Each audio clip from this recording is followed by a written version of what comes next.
Okay, awesome. So welcome to part 2. I am so full of energy today, and it's because I'm excited about what we're getting into. So I don't even know where to begin. First, tonight I am going to be sending you after class a little worksheet, and a lot of it describes what we talked about last class and what we're talking about this class. So please beware. It's not like pretty because it's like just my outline basically. So before we begin, I hope you listen to the class again or lit a candle. I did want you to try to connect to the changing of the atmosphere. So let's just do a quick little review to reconnect us to the energy, and we'll get started. So remember, Nefer, 0, the symbol of the heart and the trachea. Its meaning is perfect and complete. And it's actually symbolized by a musical instrument. And it's when the ancient ones believed that when we sang or chant or used our throat or channeled, that was connecting to, our heart was connecting to the divine, and it created harmony. And Unnefer means beautiful being, harmonious being. And so whenever we need to go into a place of harmony, you can just call Nefer, Unnefer, Nefer. And you're calling for my completeness in harmony. I am a harmonious being. Unnefer means harmonious being. And I like to use that when I am trying to start somewhere.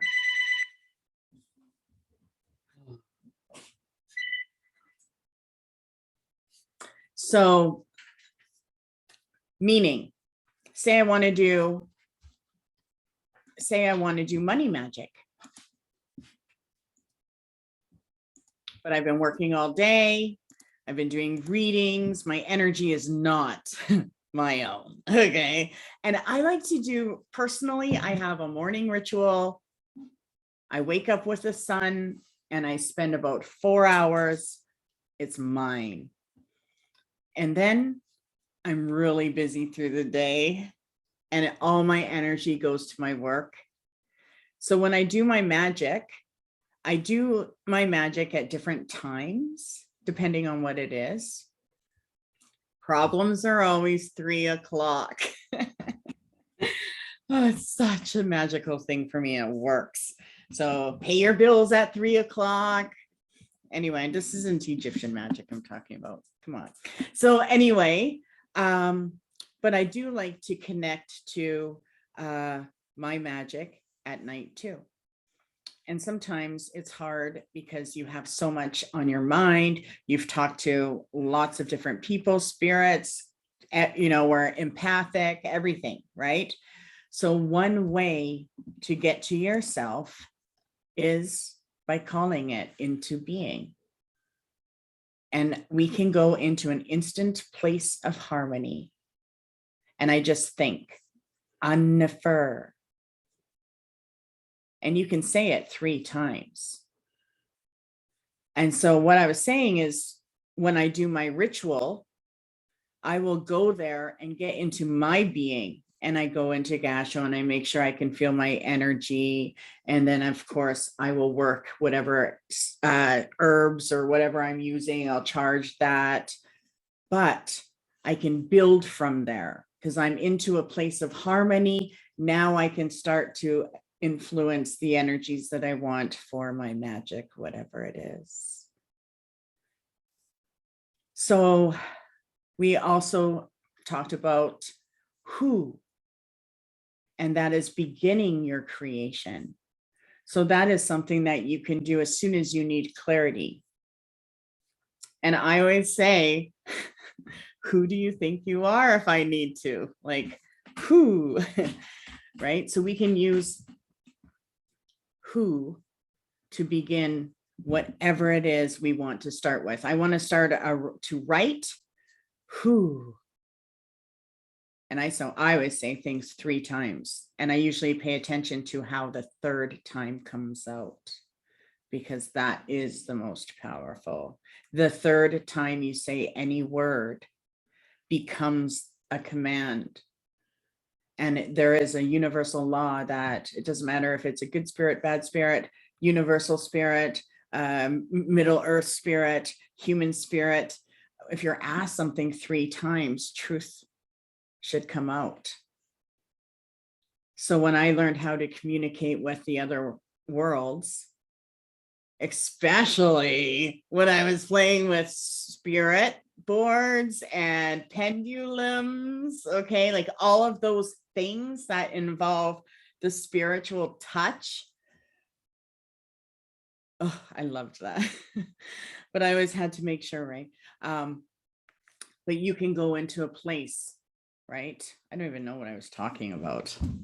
Do I ever blab off? Okay, so let's get into class. So who will actually, just say it, will actually start your power of creation. And if we ever want to embody the perception that we need for our highest self, or some intelligence, which I need right now, obviously, we say, see ya. See ya. And Sia also represents the power of the goddess who helps us create and see.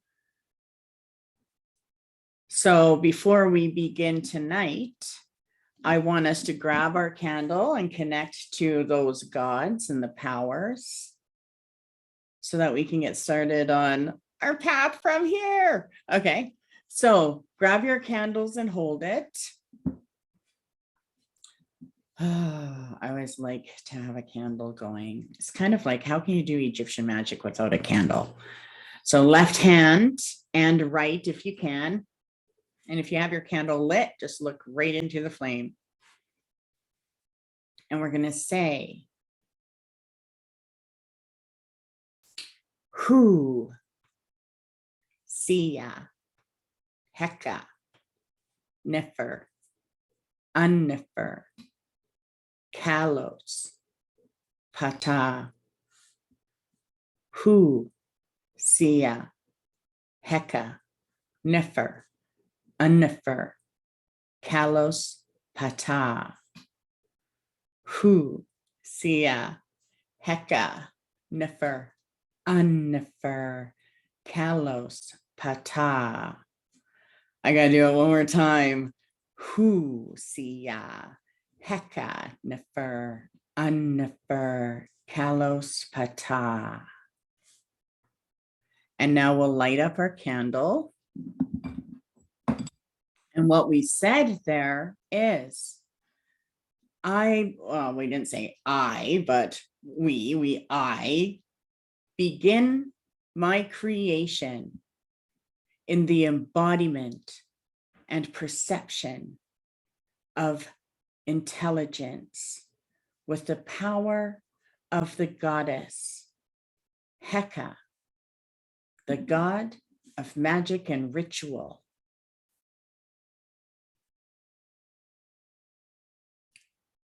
Perfect, complete. I am a harmonious being that is perfect and complete. And then Kalos refers to the order of the world. So Kalos is like, to me, it awakens. I always imagine the portal like opening up.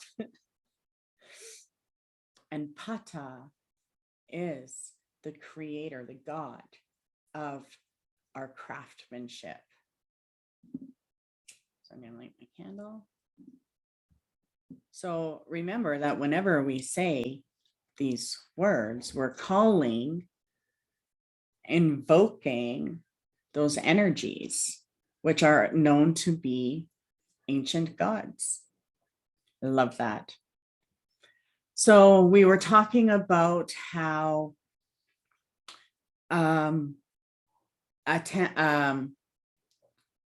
where do I want to go? We're talking about how we wanted you to connect to Amun Ra, the power of Ra. And Amun was the god of air. So let's do that right now as we have our candle. Take a look at your candle. Do you have your hand up? Okay, I thought you were like, had your hand up like a student. Okay, so look at your candle and pay attention to how you feel. Oh, I love this. I can feel all of us. Okay, I'm already starting to feel warm. We shouldn't start warm yet. Okay, say Aman. And you can say it out loud or think it mentally. It does not matter. Aman. Aman. And remember, Aman is air. So we're calling the air into our connection. And always try to feel the atmosphere. Now we're going to make it warm. Aman Ra. Aman Ra. Aman Ra.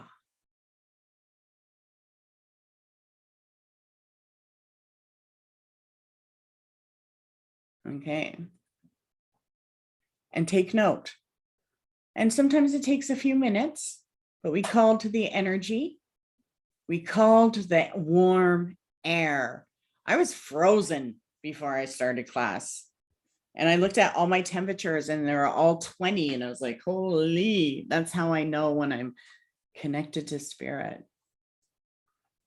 So just pay attention to your air or how you feel. After you called the power of warm air, is it inside? Did your body warm up or is it outside? And once you take note, put it in your chat if you can. So remember that the language of the pharaohs and the ancient Egyptian was about transformation of consciousness of man. That was the language. And they believed in the power of attainment when they spoke. And their power of attainment was to become godly for the divine, as above, so below.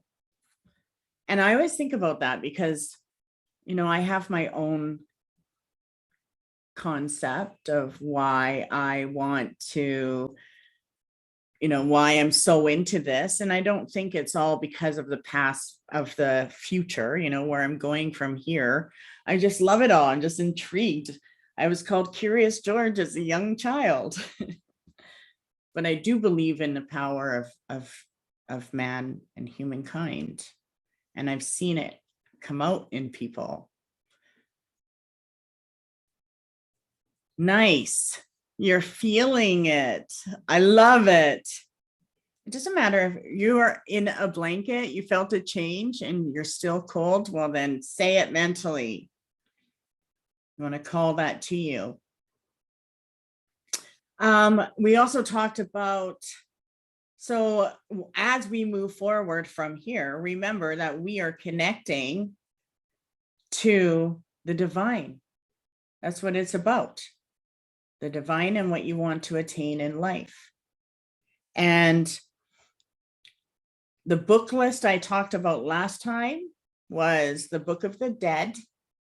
And I do have a copy of it. So I will, this class, I'm going to send it to you. And you can read it. And I am going to do a little bit from it. But I do have a copy for you. And it'll be PDF, so you'll have to open it up and read it. And the other one was the Book of Thoth, which is, I'm not going to get into it yet. You can look it up, but it's basically The way I would describe it is where the Golden Dawn got their concept, and it had to do with the transformation of the spirit. So maybe I'll get into that a little bit this class as well. So the worksheets that I'm going to send you tonight are also going to have, we talked about the Eye of Horus. So I do want to get to that system as well. So the Eye of Ra is your right eye. So close your left eye. And the Eye of Ra represents the sun and good luck. So whenever you just need to change the energy, you can like close your left eye for a couple minutes. I always do like a look around, act like you got something in your eye. I've done that before when things weren't going my way. Go like this and rub it, and then I'd go like that, and people don't even know. And then the eye on the left is the Eye of Horus, and that is the moon power and the moon god. Horus was known as the moon god, and that is how we can call protection. So close your right eye and look through it. And of course, the Ankh was their symbol of life. So in the worksheet that I'm going to give you, you'll see that concept together. And when you see the first picture, right, and the man, the Cosmo, believed, right, that when we talked about the last class, that we have the ability to see the cosmic forces through the power of the sun and the power of the moon.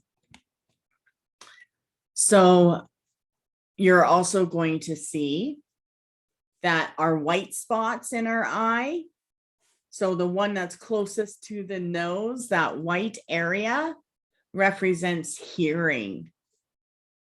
So if it's a little cloudy or bloodshot, there ain't no hearing going on.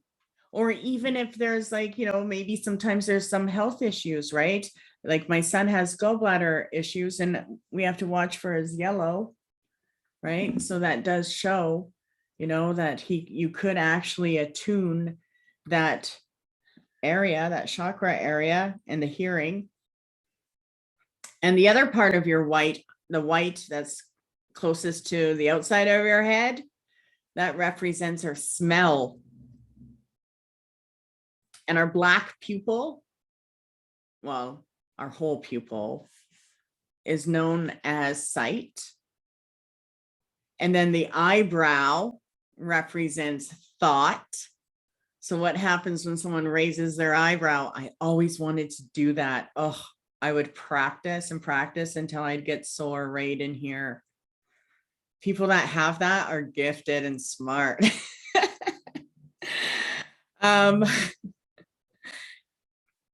You'll also see from the pupil, the Eye of Horus and Ra have a line that goes down, and that represents touch right here, center of the eye coming down.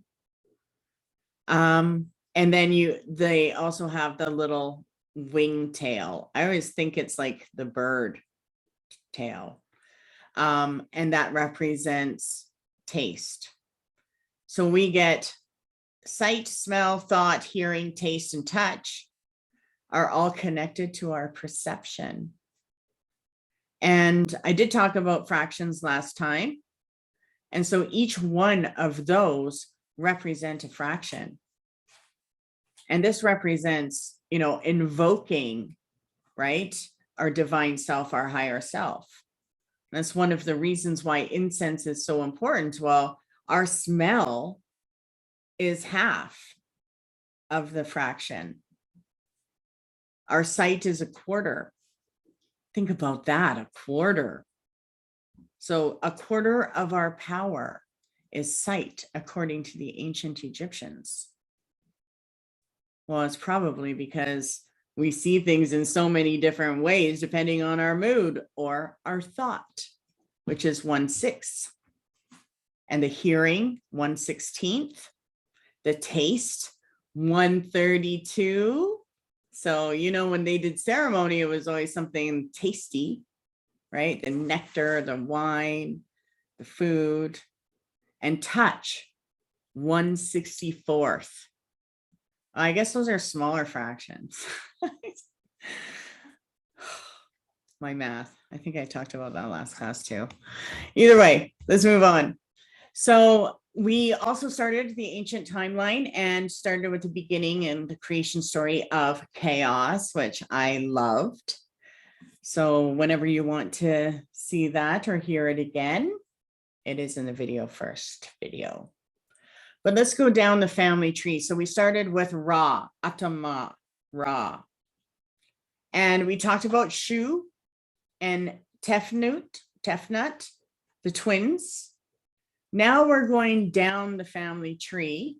So Shu and Tefnut, we're going to their children, which was Geb and Nut. The parents of Osiris and Isis, and it's gonna get fun from here. So let's go into Geb. Okay. And pay attention to your candle too. Make sure you look at it once in a while. Now, how do I want to start with that? I didn't have it with me. Let's see. It's gotta be somewhere.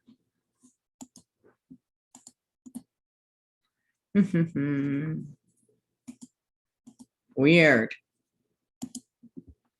Okay, Geb. So Geb, G-E-B, represents in the beginning. So it's a beginning. And in ancient Egypt, it was the symbol of the goose. So whenever you hear a goose or see a goose, that could be an Egyptian totem or my totem, right? Which I think is pretty neat. And Geb is also known as Seb and Keb. So G-E-B or S-E-B or K-E-B.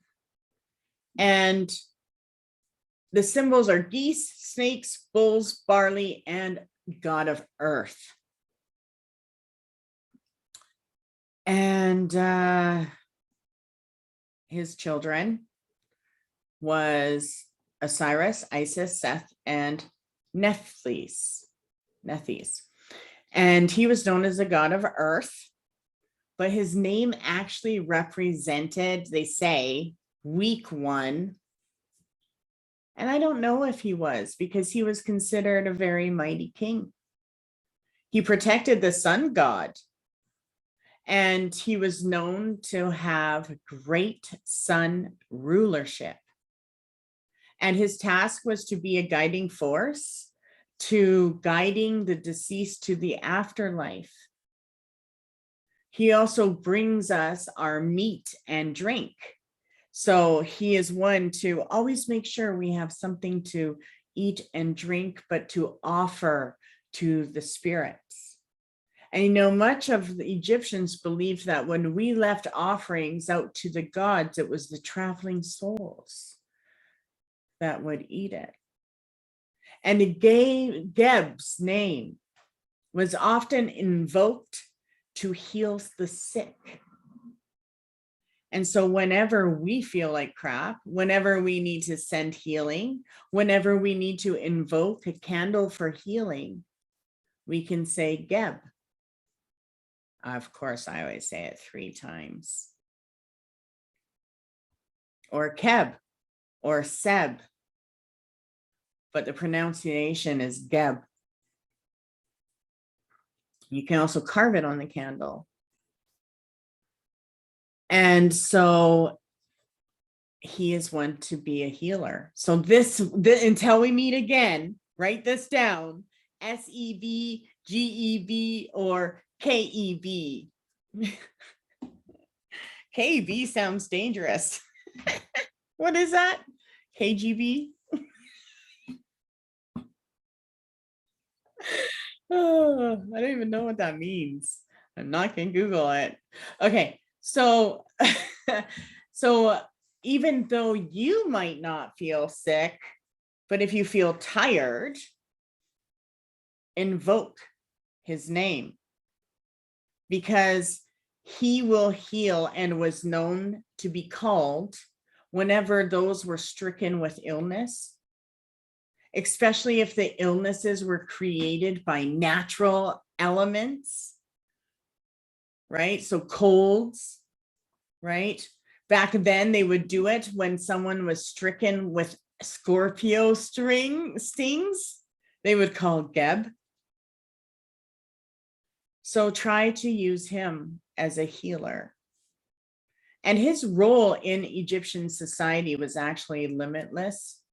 He was one of the most powerful gods. And many people who practice Egyptian magic use him today.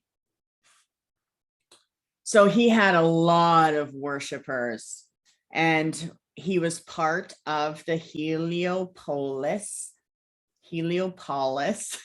cult center. So his worshipers believed in the power of earthquakes. They thought that earthquakes were his laughter, and that droughts were when he was angry. But he was known as a god of the earth. What else? So that was Geb. I think that's good enough. Does anyone have any questions about Geb? Let's go on to, so Geb is healer. So the next one that we want to talk about is Nut or Newt. I believe I've always said it Nut. So she was a goddess of sky. And I love sky gods, sky spirits. So one of the things that I'm an air spirit. I Raven, like native, everything is always air for me.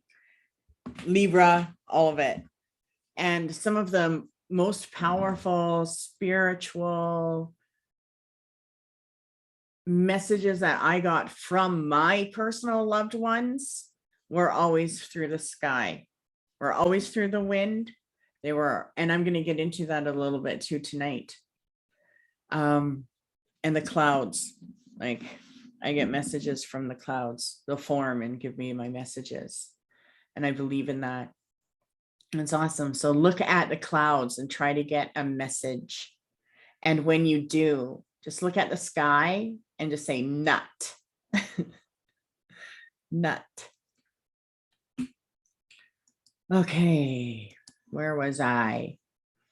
So yeah, the sky is nut.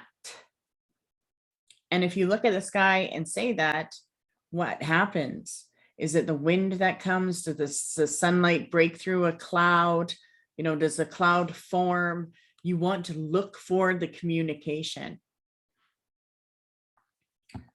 So the legend always talked that Geb was the earth, the sky was Nut, and we talked about Shu, I believe, last class, which was the air as well. Okay. So where am I going with that? So when you're outside, this is the old legend. So when you're standing outside and you feel the air and you connect to the earth and you listen to the sky or look upon it, they believed that this would put you into a meditative state. And many Egyptians believed in that influence.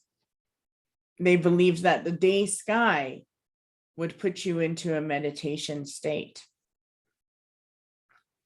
So let's get into where I wanted to go today. So we talked about Horus, the Eye of Horus, and the Eye of Ra. Let's get back to there. So the Eye of Horus is the Egyptian power of the lunar eye. Have you ever thought as a kid that the eye that was the sun or the moon, that there was a giant eye or pupil looking at us? Like I did. So the Eye of Horus, the lunar cycle, the lunar eye, was known to imply a cognitive function, right? So the lunar eye is the left eye of Horus and the left eye of cosmic man. And it was said to have been plucked out in a battle against the powers of Seth. And by mathematics and and math and arithmetic, and through science, it is kind of a profound sense that we're pointed to this lunar cycle as an astronomical phenomena. And you have to think about back then in the ancient times, they were speaking and looking for visions for man. And the cosmos itself always provided a solution to whatever their lack of harmony was. And nowadays, and this loss of vision was the most important aspect of their life, but it was also the most important aspect of mythology surrounding the Eye of Horus. And the most important aspect was man's enlightenment to bring to harmony a vision of reality. And that's what that eye represents, all of our senses. But we take a look at how we are nowadays. We're so technical, like we have to get every little fine detail. And even though they were acute and their calculations were actually the creation of our lunar cycle, right? We nowadays think quite different. And so I want to go into that, the harmony of vision, of reality. That's what they believed. So Plato, I don't know if you don't know much about him, maybe Google him this month. I found him fascinating. But Plato would often make reference to the function of vision and how it's related to philosophical contemplation. And one of the most significant mentions comes through this dialogue. And this is what he said. Next, we must declare the important benefit effected by them for the sake of the gods bestowed them upon us. Vision, in my view, in the cause of the greatest benefit to us,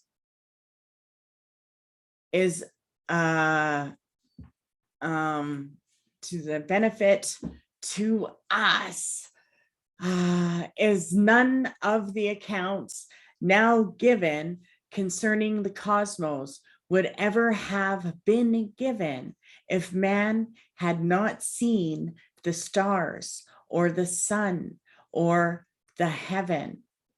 But as it is, the vision of day and night and of months and circling years has created the art of number and has given us not only the notion of time, but also means of research into the nature of the cosmos. And from these, we have procured philosophy in all its range, and one which no greater boon ever has come or will come by divine bestowed unto the race of mortals. This I affirm to be the greatest good of eyesight for all the lesser goods, all of us. Why should we celebrate them?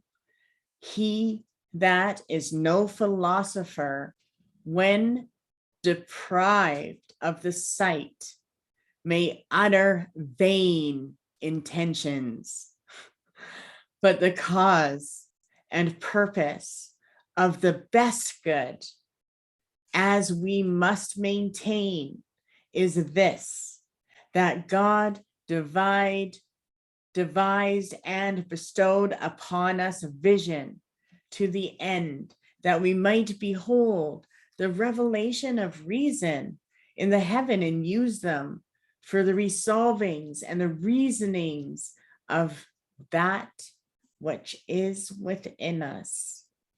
These beings, akin to those, to the learning and the sharing and calculations which are correct by their nature, by initiation of the absolutely unwearying revolutions of the God, we might stabilize the variant and the variable of revolutions within ourselves. I find that quite interesting. You might have to listen to it and read it a couple of times. I did. But what the point is that the words come to be significant when we speak of the irrational and the rational, and when we refer to numbers or astronomical periods. So in the ancient times, the methods of study, the science and the movement in the heavens, the astronomy itself was not the finality or the finality of our life, but it was to learn mathematical descriptions of movements in the science and knowledge of our mind.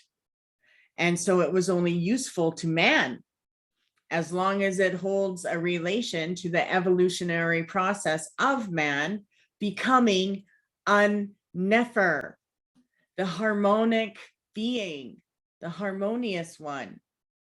So this was a religion and a spiritual dimension that is not just, religion, but it was science that does need to be observed and beyond the mentality of how we think today, because it does require us to have a sense of God or goddess or universe, whatever it is that you connect to. And so the sense of the cosmos was always a return to unity, and it was very fundamental in order for one to fall into that sense, right? That personal knowledge. So the function of vision was ultimately related to allow man to contemplate harmonious cycles of time and life. That was also connected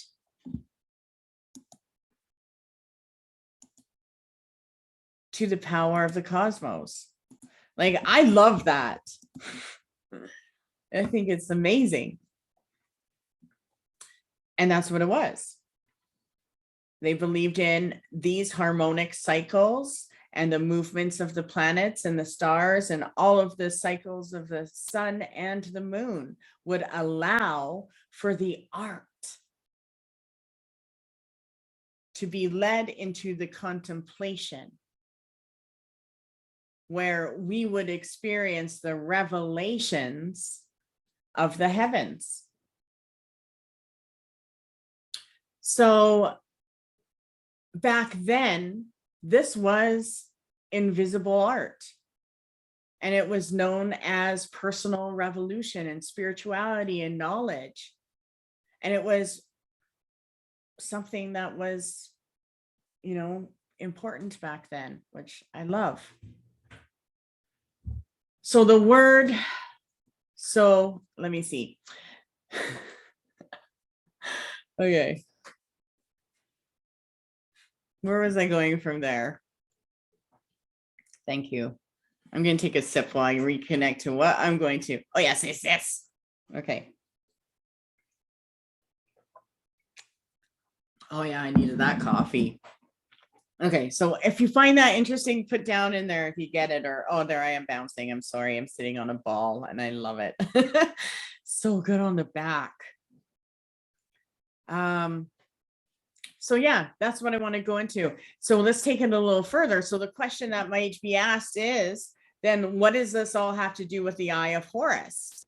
Well, in order for us to really get into this, we need to look at the meaning of the lunar eye, right? Because the Eye of Horus is the lunar eye, and that is the symbol of psychic and or higher self functions or cognitive functions.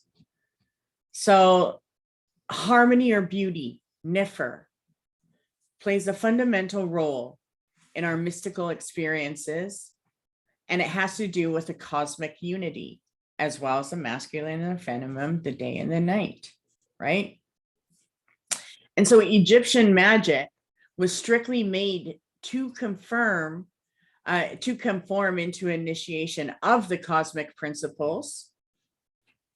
And this represented the principle, the harmonic principle in nature to reveal to man the hidden aspect of spirit. Okay, and that brings us into connection with the cosmos. That brings order out of chaos in nature. So this discovery was actually one of the original revelations in the idea of Isis removing her veil, which we're going to get into, probably not this class, but we're going to get into it. And it is this nature that the great mother goddess who does so, and behind the veil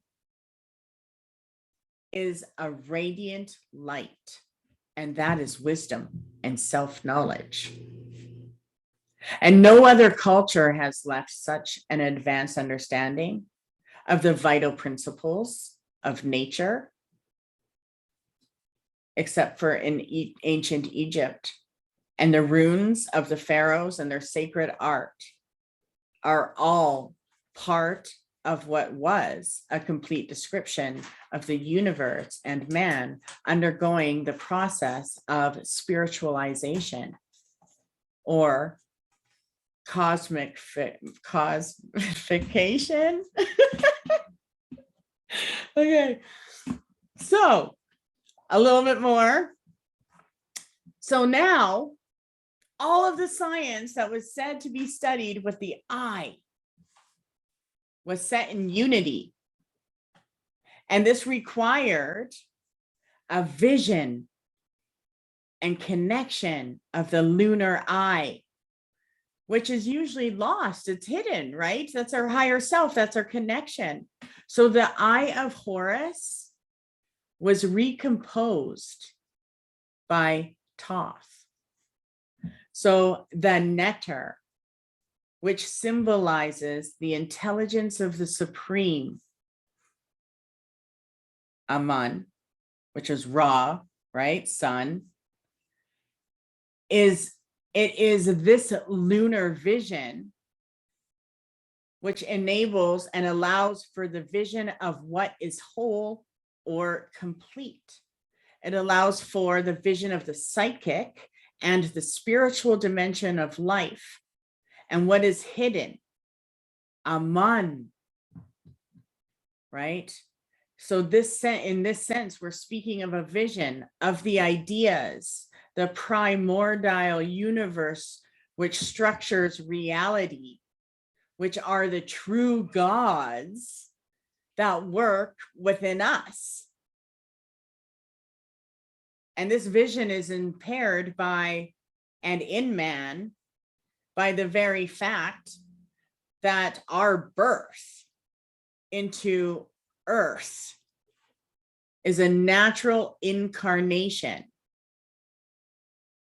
which is why Seth is said to steal or injure, because the sensual and the fractionated consciousness, the solar vision, inhabits the perception of the universe, the archetypes or the ideas, which is lunar vision. So think about when you come into this realm, right? That solar and lunar vision that you were born with was a real power. That's one reason why I do like astrology. I find it pretty interesting that way.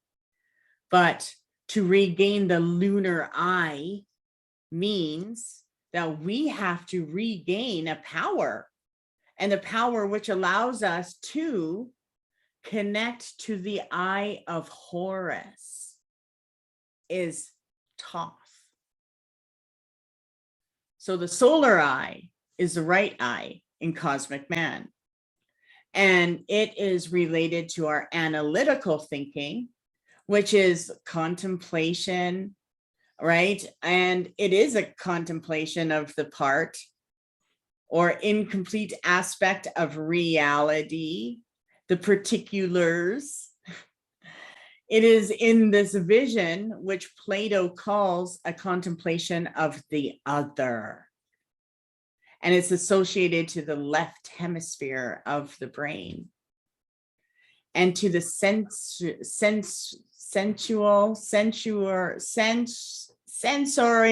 experiences of the world, which is based on difference. Now that there itself, you could think about, I could have a conversation for an hour about that. We're not going to though. We should do the like just fun little talk about whatever we want. So as mentioned in this astronomical symbolism, right? The mysterious value that is embedded in the calculations of the lunation is also related to where Horus is trying to revenge the death of his father Osiris. And he loses his left eye, the lunar eye, in the battle against Seth. And we'll get into a little bit more on this, but I'm going to keep going. So just follow me. So the loss of the left eye in Egyptian mythology symbolizes a loss of vision, but more specifically, a loss of holy vision. So left eye equals holy vision, which allows for the reunion or the reconciliation of two opposites in unity. Right there, that to me is so magical. Our left eye.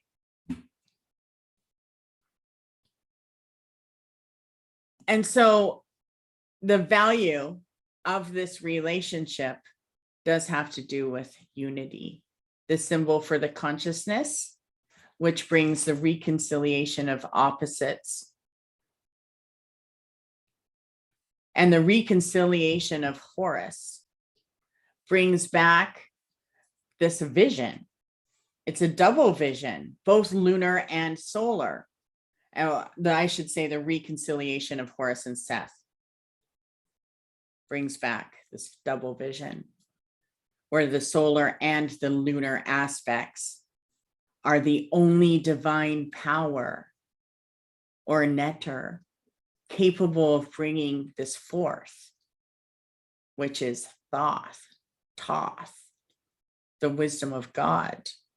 Now, these two minds, or as Egyptians would say, two hearts, okay, would bring back brain functions, right? The hearts were measured. So the brain functions of the right and the left hemisphere. So the right and the lunar represents the holistic or the holy vision. The science of human functions was known by the world's religions for ages. And the Egyptian Sem priests used a long tuft of hair that extended from their lunar side of the head, so their lunar, the right hemisphere of the head. And the symbolism was that it represented that power. That hair was their hair in broad daylight, and it was associated to cognitive functions. Same with like genies. I always wear my hair in a certain way. I don't know if you ever notice my ponytail is sometimes different directions. But this was actually the Sem. These Sem was just a secret rite. It was a secret rite to wear your hair that way. And to show this tuft of hair in broad daylight was to represent functions that cannot be revealed by inconsiderate observers, or you would neglect the power of the divine symbolism. Same within Hinduism. They have an association with the solar and lunar eyes and the cosmic being, and how that was the creation of harmony. And they placed Horus, they actually considered Horus there as a sacred science of cosmic man, and why the eyes are said to be the sun and the moon. I love that. So the function of vision is being brought forward in appearance, and it is the reality of the mental or the psychic contemplation with both hemispheres of the brain, which represents the temple of man. Like our body is the temple. And the eyes were associated to the sun and the moon. So I think we got that, right? The eye is the only nerve that comes out to the surface of the body. The only one we can observe in its living function. It blossoms into a sphere that's filled with white crystalline liquid. It's so sensitive to light, to the effect of fire, and reacts to colors. It is the sense that informs us directly of volume, right? Our pupils moving around, and that demonstrates the function of intelligence through its crossing. There being a unification and at the same time an exchange between the two eyes. And the eye is the sense du jour that is of a visible sun. The right eye is the left side of the brain in man, sensitive to which is positive and affirmative, while the left eye relates to the right side of the brain, and it is sensitive to that which is negative, right? So you're getting into that negative mood, you cover up that eye. Put a patch. I'm actually going to do that. Wear a patch one day. See how that works. I actually wanted to make one for my third eye, because when I cover it, oh, it does feel like it's getting, those cozy sock feelings. So the left, where was I? See, so the right eye of the brain is sensitive to what is negative. And there's a crossing between the left and the right, and the left and the right lobes of the brain. And the center of the optical nerve is an empty channel that conducts the vital nervous energy. And this is already sufficient, enough reason to motivate us to use the eye of Horus, or the eye as a symbol for other things, like the capacity of volume. So in Egypt, the animal which was associated to the brain is the bird. And among the birds, the falcon in Egypt. And it corresponds to the noble qualities that can be symbolized as eye. So the two eyes are our two luminaries. Well, one is solar and the other is lunar. They belong to the sun, the left to the morning sun, the right to the evening sun. And the crossing of functions between the eyes and the brain hemispheres is a known fact that the motor functions of the left of the man are regulated by the right hemisphere. As I'm talking, my pinky went numb. So I'm going to squeeze it. Left hemisphere are regulated by the right hemisphere and vice versa.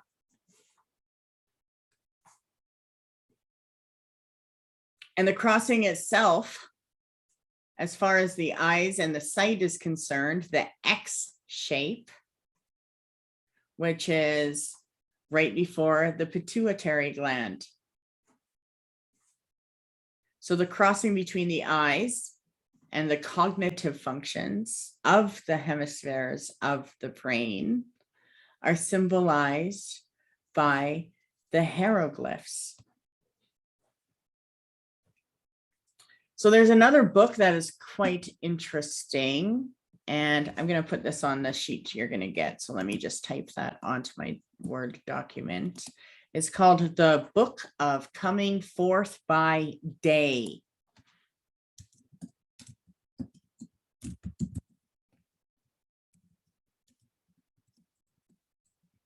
There, so I don't forget.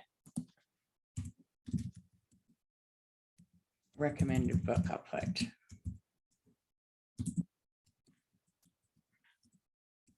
Okay, so where am I going with this? Let's get to it, because I want to do some exercises. Okay, so even though this is pretty interesting, like I said, I could go on about this all night. So in the Book of the Coming Forth by Day, there's a particular use of the hieroglyph that represents the two eyes of, or the two eyes of Horus, which is interesting here because in an ancient papyrus of Egypt, this was written. Okay, and I'm just going to share with you something that was written on this ancient papyrus of Nebsimi. And you can actually look at your candle while we say it, if you have your candle there. Hail, beautiful face, Lord of sight, bound by Taxakar, raised high by Anubis, to whom Shu has given the supports. Beautiful face in whom the gods are. Now close your left eye and look at your candle with your right eye. Your right eye is the night, evening. Now look through your left eye, cover your right. Your left eye is the day. In Egypt, in ancient mythology, the day or the morning related to the left eye. And it represented the power of Ra from sunrise to noon, while the night or the evening eye, our right eye, represented the course of Ra from noon to sunset.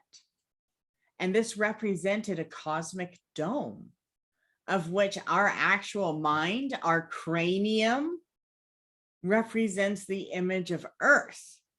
And it's split in half, like the hemispheres of the brain, by a moment of midday. That's pretty interesting. And this circuit runs from the left hemisphere to the right, the left to the morning sun, the right to the evening sun, a direction of evolution to our thoughts. From sunrise to sunset, we speak today, and we are actually implying a way that's happening, a way of thinking. But in reality, all of our human selves think about what we think from morning to night. And when I do healing, hands-on healing, especially when it comes to just balancing the body, mind, and spirit, when my hands are on someone's mind, you can feel it unbalanced.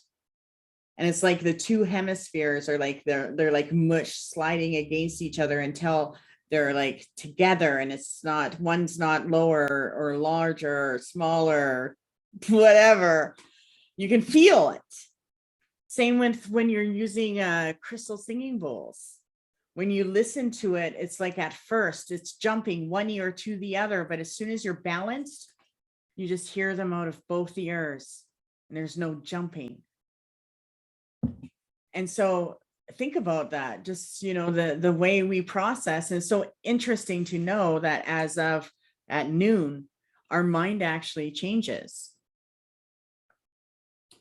And this was a mode where people would try to produce truth.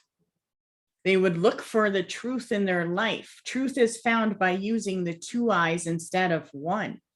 And that was an ancient teaching. And actually, it was a teaching that Jesus used in the Gospel of Thomas, that we should, see with both eyes. And of course, I'm not even going to go into the X and the organ that represents the pituitary, because that pituitary gland is the physical organ that represents our psychic center in the body. And it's actually in Egyptian, the hieroglyphic name is Atet Bot, ATET BOAT. And that's actually just saying that, let's say it 3 times, and just focus on your third eye. Atet Bot, Atet Bot, Atet Bot. And just look at the back of your eyelids with your eyes closed for a minute.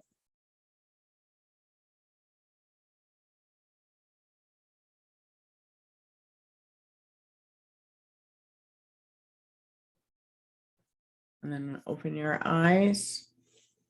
And then now just start taking note on how you feel. Because we can say that just to open up our psychic center.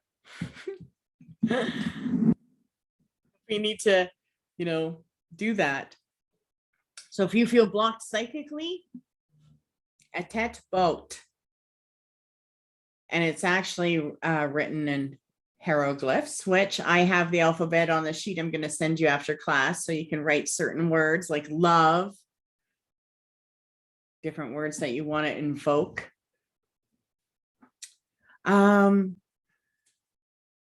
So we have to appreciate our eyes right now and always after learning this. and that it does symbolize our brains and how it functions. But it's also we're evoking the crossing by using a tet boat. So the eye of Horus that is lost, the left eye that is closed, refers to the right hemisphere, the vision, or the holy one, right? The holy contemplation. The moon is the reflection of solar light in our world. Remember that. The moon, which is the hidden mysteries, reflect the solar light in our world. And it allows us to be able to see in the night. And during that time of night, which is incarnation, right? Or our natural consciousness. Now think about this. The one thing that I love about the Egyptians is they didn't really believe in death, right? And they believed that nighttime, when we go to sleep, we were in between both life and death, right? And they believed that to be very sacred. You were being able to see in the night. And so it represented when we woke up, the spiritual sun of Ra, right, is still invisible, but can only be perceived directly by the reflection of the moon. And so the very waxing and the waning of the moon was very visually significant in their cycle of life. And it represented the eternal and the immutable light of the sun god Ra. So when one myth, Egyptian myth, Horus and Seth symbolized the power of effect and incarnation, the incubation of consciousness. And that represented the senses and mental or the psychic reality. And that is described that's where Osiris comes in, which we'll be going into another time. But for consciousness and our immortal self, there is action and functions. And so the power of Seth to impair Horus by taking his lunar eye demands of the stolen functions of man. That Seth has the eye of vision and in his grasp until Horus is able to recover it through the power of Thoth. Now, if it was not for the power of Thoth, the battle between Horus and Seth would not come to an end. The soul is destined to the Assyrian cycle, which is reincarnation. So we don't want to we can't fail to point out, this is important, that Thoth, the netter, representing God's intelligence, is the one that allows for reconciliation of the powers of Horus and Seth.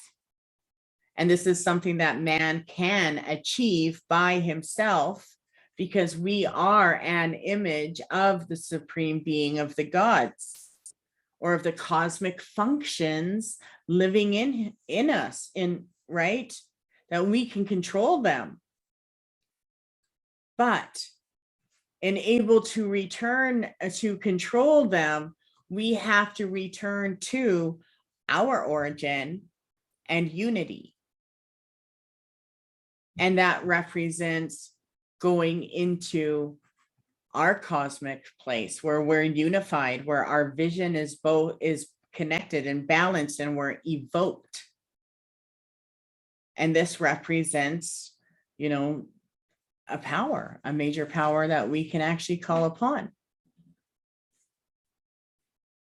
So I'm going to take a sip and then we're going to go on to something else. So before, I kind of wanted to finish where I was going with this. Okay, maybe I will. Let me take a sip.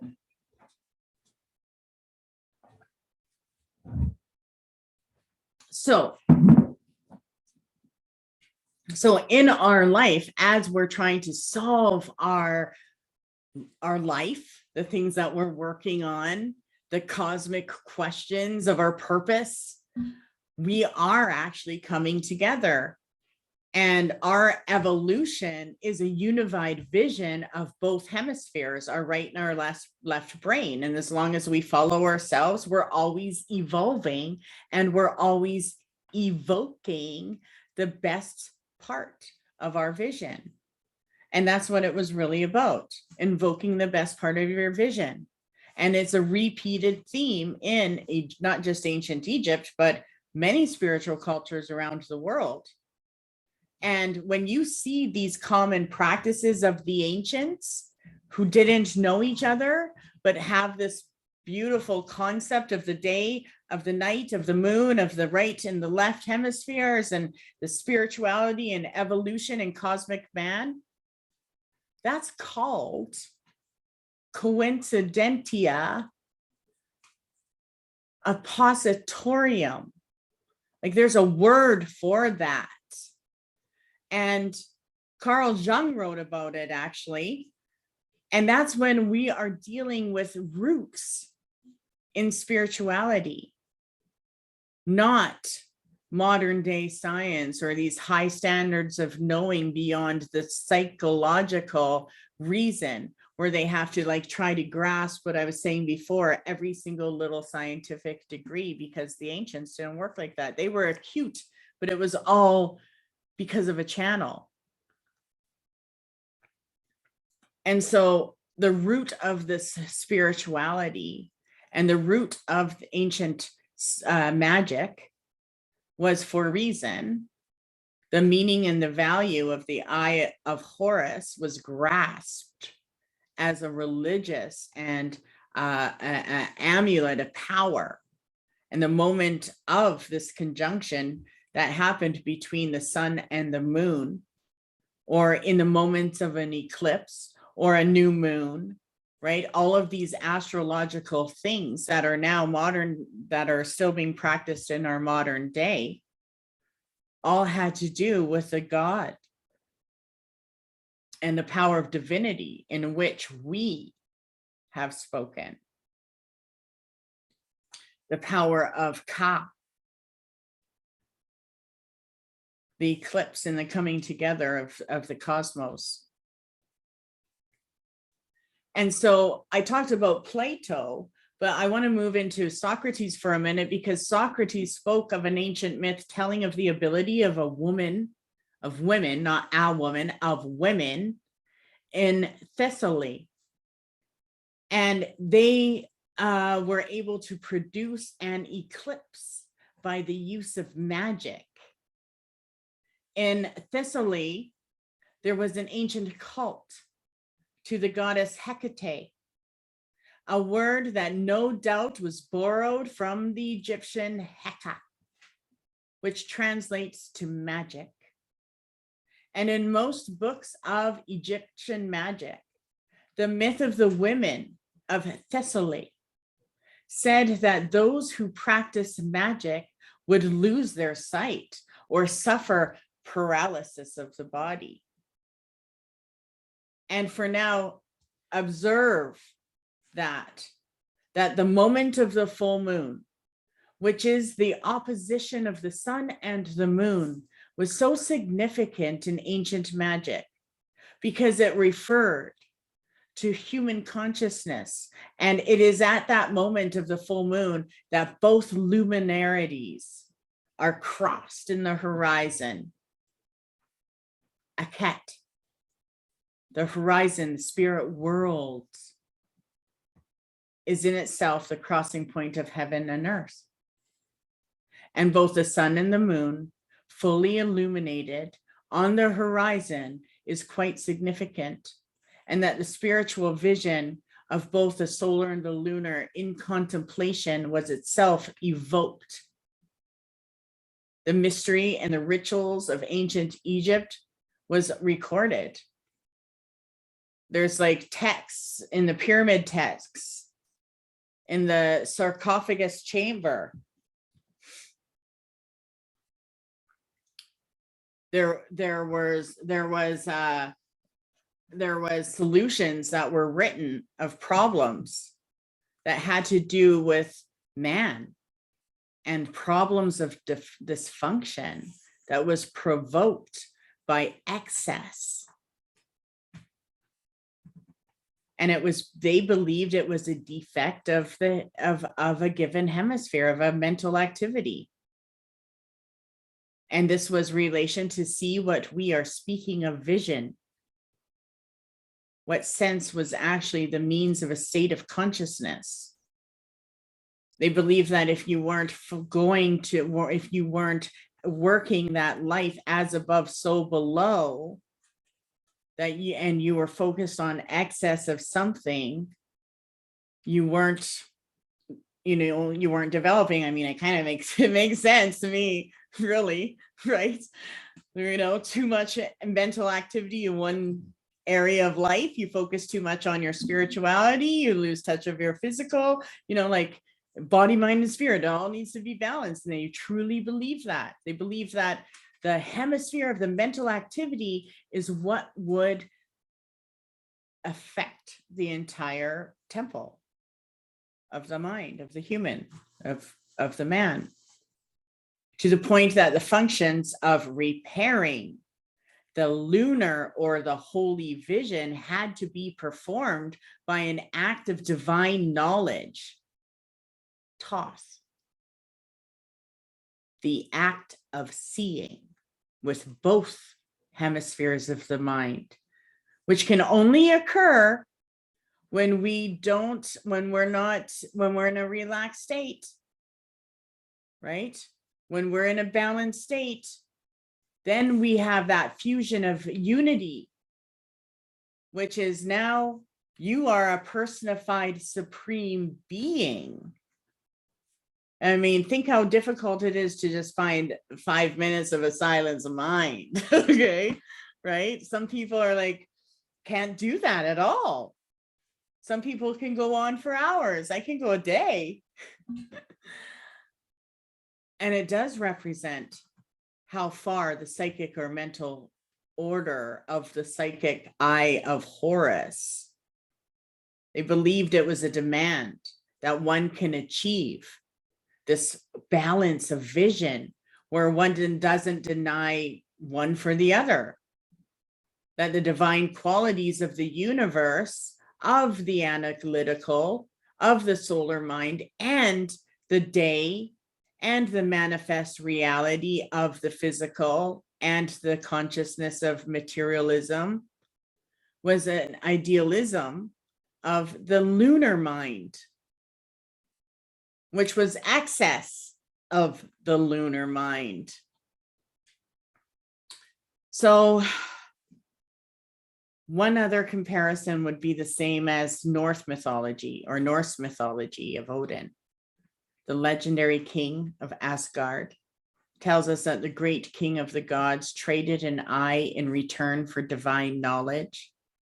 And the archetype is rather interesting, as it is always a question of knowing and seeing, but repeatedly associated with myths that describe the loss of an eye, or in this case, the sacrifice of a vision in order to achieve a holy vision, which grants divine wisdom and kingship or godship. So in ancient Egypt, the male serpent is bitten by the female serpent. And the female serpent is bitten by the male serpent. The heavens are enchanted.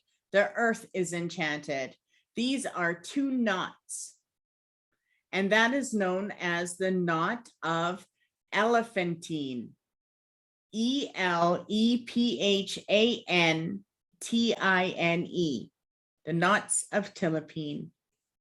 So male serpent that is bitten by female serpent, and female serpent which is bitten by the male serpent, which are the mouth of Osiris, which have been knotted by Osiris. How many of you can knot a cherry with your tongue? That's pretty much what Osiris we're talking about. Knotted by Osiris in the spinal column. And that was actually something that was written in an ancient text. Okay, so I want to move on to a couple of things that were important. So let me see. Okay. So with Egyptian magic, there was 9 steps. I'm just going to give you the 9 steps of being. Okay, these are ideas that would bring us into the most possible supreme vibration. Okay, so write this down. Number 1, positive, yet indefinable. Number 2, distinguishable from another. Number 3, defined by relation. So that one represents the abyss between ideal and actual. Feels a little deep, that one. Number 4 represents 3 coordinates to matter. So there's motion, which also represents time, which also represents the womb, which also represents the womb is through motion. So the womb is motion. And then time can occur. Okay, I'm sure there's something deeper meaning behind that one. Okay, the next one is now self-conscious.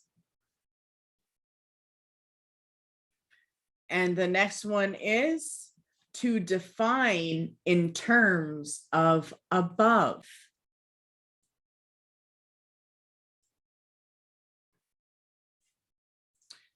The next thing is idea of bliss. What are we at? Number 8? I think we're at number 8. The idea, okay, the idea of bliss, the idea of thought.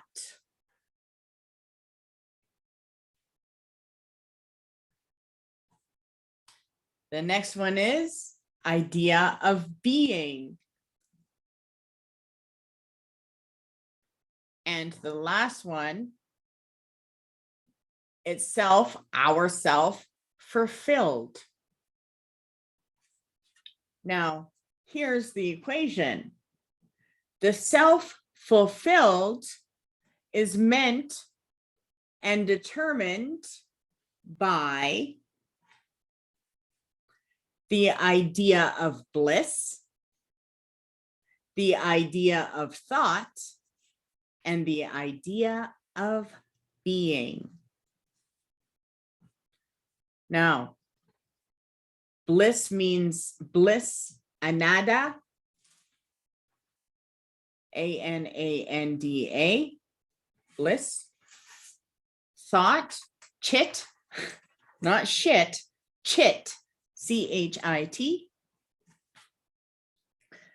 Being, sat, S-A-T.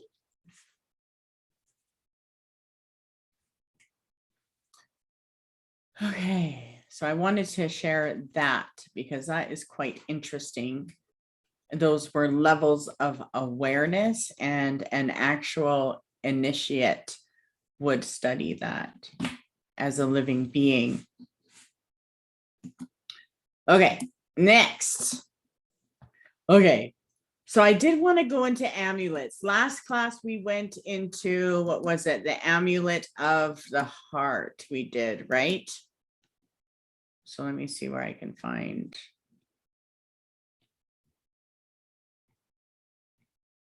Okay, let me see. What is this? Okay, we'll do that. Next class, we're going to do some Egyptian spells, because there's one about blocking from enemies. Okay, here we go. I want to go into, we did the heart, let's go into the scarab.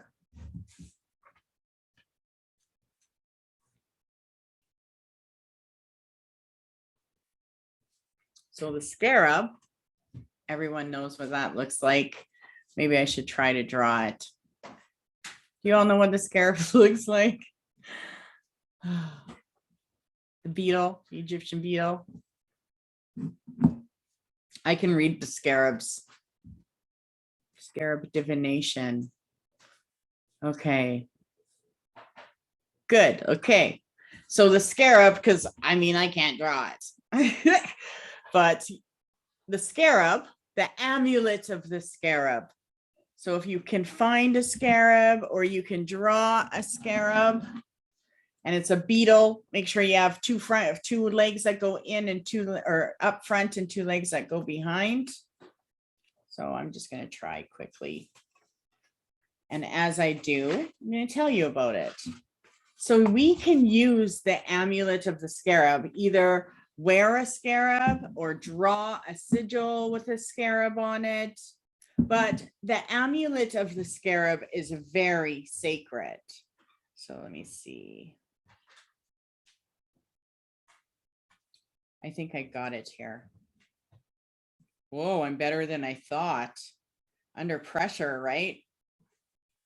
Okay. Arm. I know I got artists on this thing on tonight's class. I just got to do the stuff when there's artists. Okay, anyway, this is not a very good one, but there's a scarab. I think it's kind of cute. Okay, so if you can draw a scarab or look at it. So the scarab, one leg is a little longer. I kind of put a hook on it. So the scarab is connected to the heart.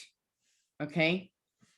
And so it's always said that it is seen above the heart, or it is the amulet of the heart, which is connected to the most important part, and it protects the heart.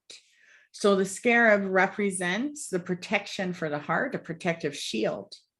And it was directed to be made in the form of a scarab.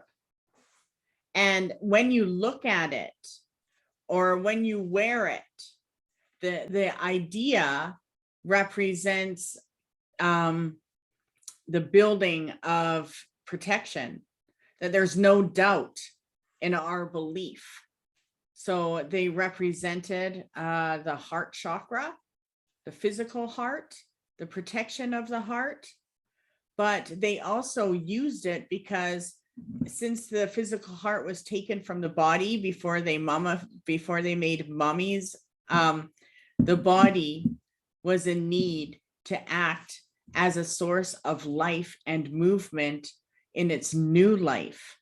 So they would put another in its place, but they would put a stone heart in it. And the stone heart that they would use was either lapis or carnelian. So a lapis and carnelian hearts are pretty magical when it comes to stone magic, Egyptian magic. Scarab, Egyptian heart with lapis or carnelian. And it was only the stone heart that was used. And even though there was prayers and chants and songs that were properly recited, it prevented the physical heart from being carried off by plundering hearts.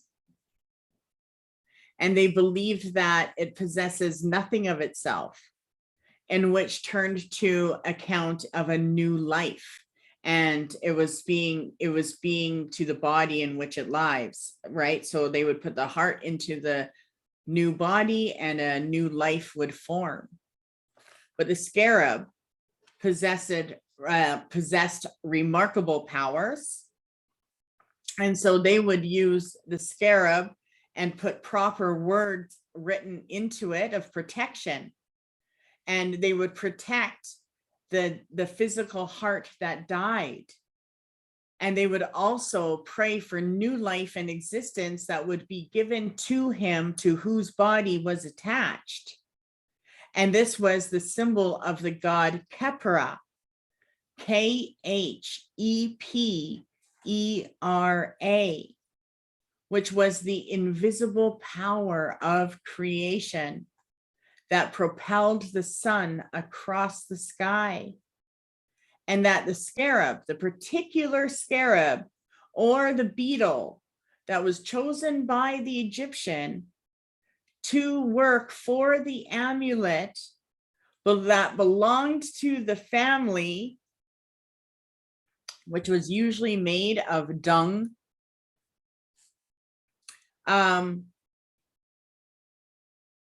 I lost these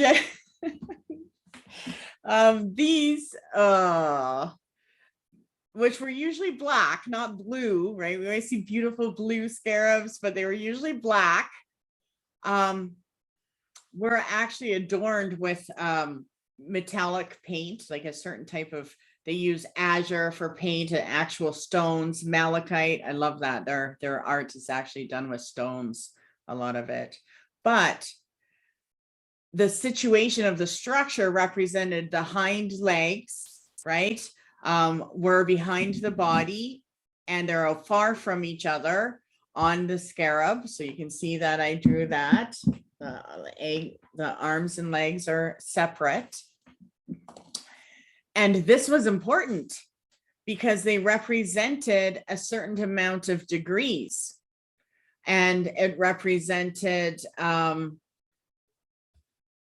certain, like the degrees meaning like math, like 2 inches in diameter, it was a half or 2 inches in diameter that they believed. And they would have the beetle stand upon their heads in this direction. And this was to maneuver certain energies. And then they would actually use this, and larvae would appear because it was made out of dung. So larvae would appear, and then it would hatch, and then it would feed. And then all of these beetles actually had the ability to distinguish and come to life. And they used that. And they believed that it represented males as well as females. And then, of course, they would fly during the hottest part of the day, right? So the ancients really used this and the power of the scarab as a power of reincarnation. And that they actually declared that there was no female scarab that existed, that they were, self-produced. They were both male and female. So I find that quite interesting.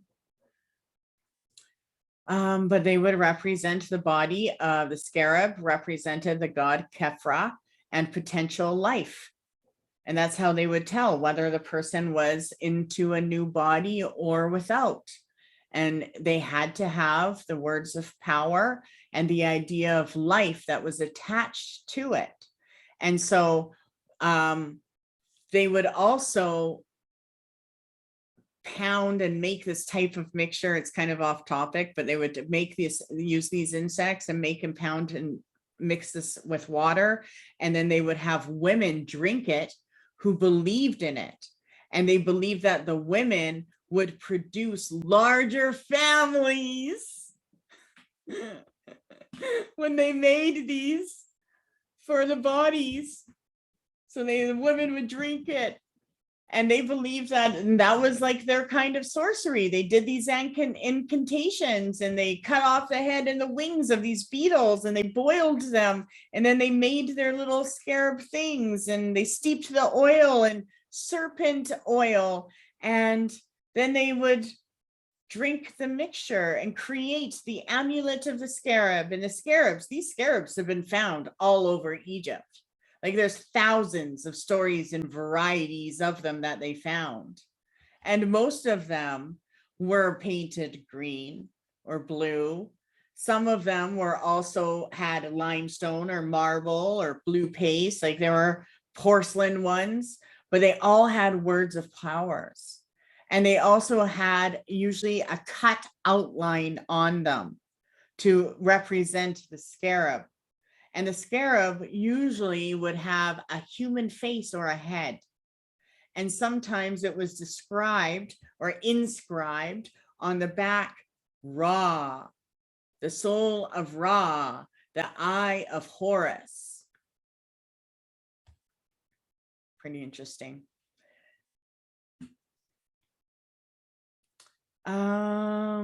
So yeah, that is a symbol of the scarab.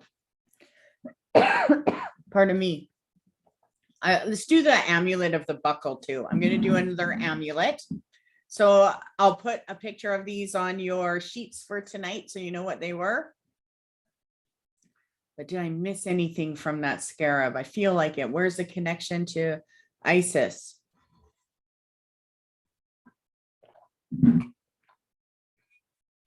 Okay. So Isis. Okay, so when they create, okay, yeah, so let me just take a little further. So when they would create their ceremony and they would create the scarab, they would wear it. But before it was worn, they would have to put it, it was called the period of rule. And they would, and this is about the ring of Horus. So it's a ceremony of the beetle. Okay. Ceremony of the beetle. So you can look into it if you want, but that's what they would do. They would take it, they created it, like I told you, they'd sculpted it, they'd inscribe it. Sometimes they would put it on paper, sometimes olive wood, whatever. So you can look into it. And some would put it in the middle of a table and burn kefi. Now, kefi is awesome. It's a type of incense. And I used to teach that class how to make kefi. So I'm going to write that down for a kefi incense recipe. And actually, one of my students did a video. I think he did. Odin.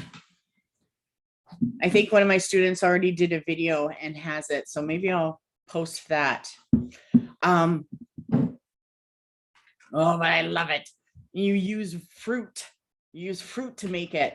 Dry mangoes, dates. I like to use mangoes on mine. But either way. So it is a natural type of fruity wine incense that you make that smells so divine. Anyway, but it was a celebration and they would use it. So maybe I'll put that on there for you. But the beetle would be carved and then they would possess it, wear it. But when they wore it, it would represent and call upon the holy Isis. So whenever it was described, it was also consecrated, and they consecrated it with the power of Isis. And they would do this on certain days when it could be consecrated by her. So the proper days to consecrate the power of Isis and any magical items is on the 7th or the 9th or the 10th. So any month, 7th, 9th, 10th, 12th, 14th, 16th, 21st, 21st, 24th, and 25th, not 27. Okay, let me say that again. I said too fast. 9th, 7th, 9th, 10th, 12th, 14th, 16th, 21st, 24th, and 25th. So we're talking 1, 2, 3, 4, 5, 6, 7, 8, 9 days a month. We can invoke the power of Isis. And so the next month that we have these dates, which is starting tomorrow, take note on what happens on those dates, because you should seek Isis. What topics are coming up on those dates this month? Okay, that would be fun. So from the beginning of the month and on her days, there was this traditional spell that would be recited. Are you ready? So on these days, you want to say, I am Thoth.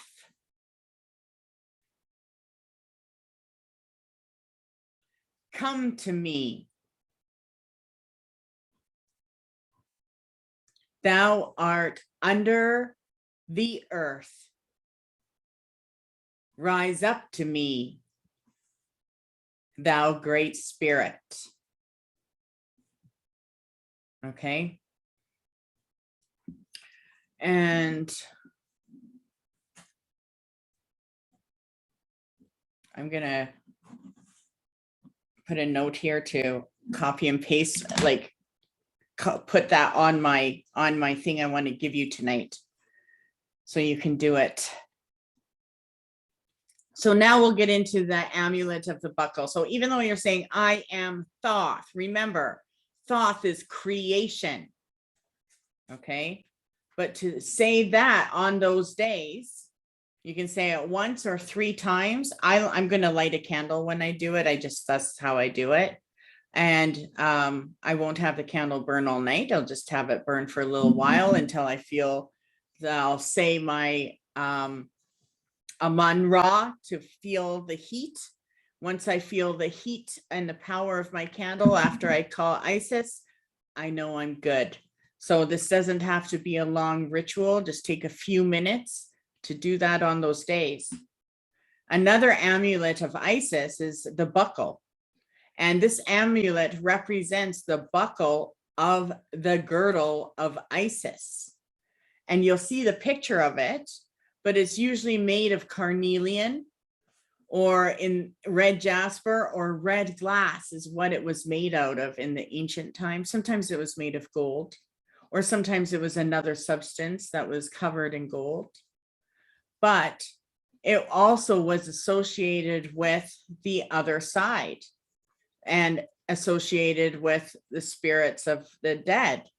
And inscribed upon it, it would say, the blood of Isis, the strength of Isis, the words of power of Isis shall be mighty to act as powers to protect this great and divine being and to guard him from him that would do unto him anything that would holdeth in abomination. But before the buckle was attached to the neck of the deceased, there was that was placed on it, and it had to be dipped in water that had uncum flowers, and it had to be steeped, and then they would recite it. The amulet would be brought to the deceased, and the protection of the blood of Isis and her words of power would be spoken onto it. And then it was remembered that she raised the body of Osiris by means of her words and power. And there's a legend to the effect that she spoke the sun god Ra with severe sickness by the magical power she possessed. And another object of the buckle was given to the deceased to access every place in the underworld. And it was given to him. And it was to have one hand towards heaven and one to the hand towards earth. Who would speak these? Normally they had priests or whoever was performing the ceremonies. So it depends on where the ceremonies were taken, were placed, but normally they would have a priest or a priestess. And back then they were considered cults. Okay. And so the amulet of the buckle is one hand that goes towards the heaven and one hand that goes towards the earth. And you'll see what it looks like. And to me, it kind of looks like an angel. Here, I'll draw it. It's actually pretty easy.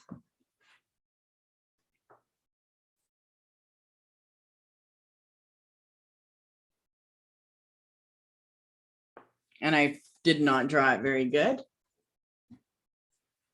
And the one you're going to see is going to have more details, but there's the shape of it. Brett's probably laughing at my drawing. There. Okay. Thumbs up I got. So that is another amulet that was sacred. Okay, I want to do one more. So let's go into some mystical rites. So next class, I'll do some more amulets.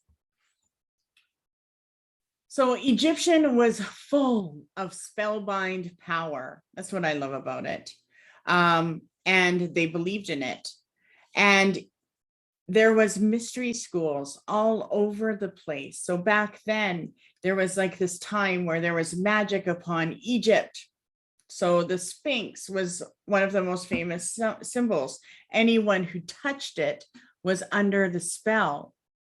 And people used to go there to touch it so that they could try to receive receive the riddle. They wanted to solve the riddle of what it meant.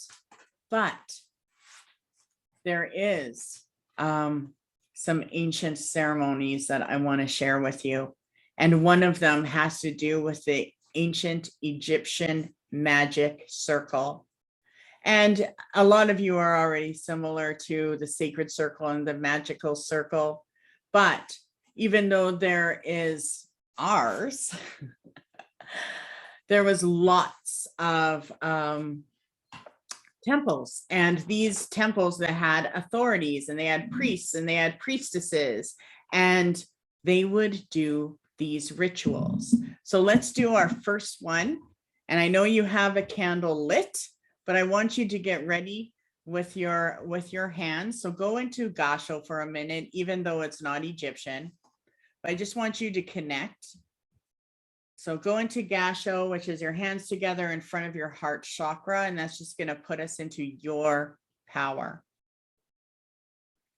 So the ancient Egyptians believed that we were a temple, and they recognized themselves as gods, but they also recognized 4 specific gods. And these were called the Neteru, Neteru. And that represented and means spiritual powers with nature, which also translates to gods, which also translates to nature gods.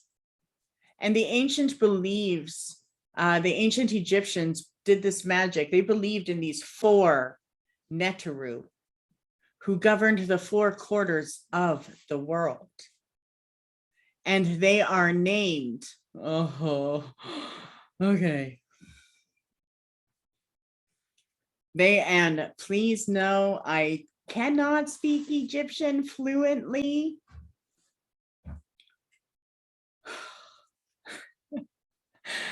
Okay, so these were named.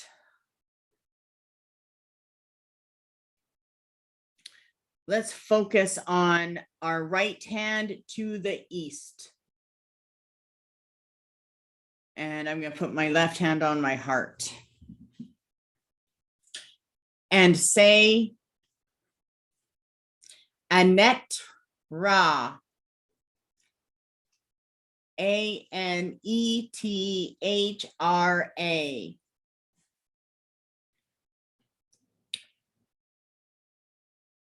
Anet Ra. Anet Ra. And you want to focus on how your hand feels. So can you feel anything in your hand? Do you feel an air? Do you feel heat? Do you feel cold? Do you feel tingling? And if you do feel anything, put it down. Chat it. Yes. Put your arm down for a minute. That was hard work for some reason. And now we're going to put our hands to the south. Perfect. Tingling. I got tingling too. Look at that. So the right here is our power. You can see where I'm white.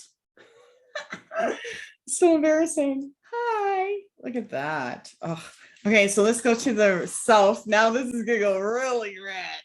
Okay, so now you either turn to the south or put your hand to the south. And the name of the south in ancient Egyptian is Amset. Amset. And feel it. Amset. Amset. Again, do you feel out or do you feel it on your hand? And move your hand for a minute. Like try to push through a little bit after saying that. And if you can feel anything, put it down. Now we're going to do the west.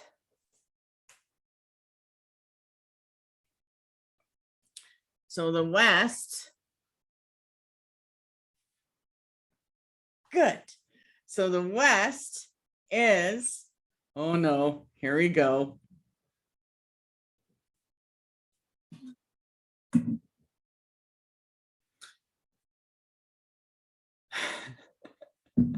Oh. Okay, so feel the west. And the west is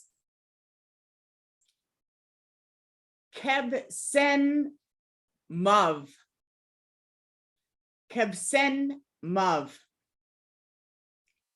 Kebsen Mav. And it actually is spelled QEBSENMUV.